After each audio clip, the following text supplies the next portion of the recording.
Hi creators, welcome to our channel. If you're a programmer, you may have encountered this WordPress error before.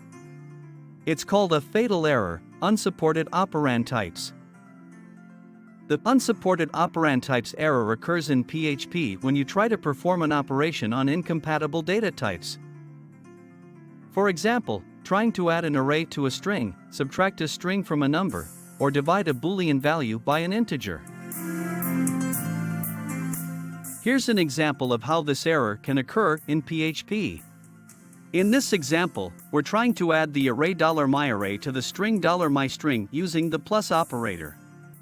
However, these data types are incompatible, so PHP throws the unsupported operand types error. To fix this error, you need to ensure that you're using the correct data types in your operations. For example, if you want to concatenate the array and string, you could use the implode function to convert the array to a string before concatenating.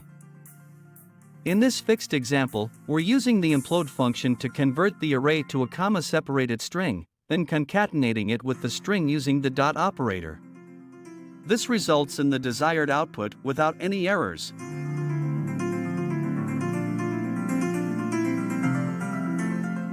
Thank you for watching our video on WordPress error solving tutorials. If you have any questions or comments, feel free to leave them in the comments section below.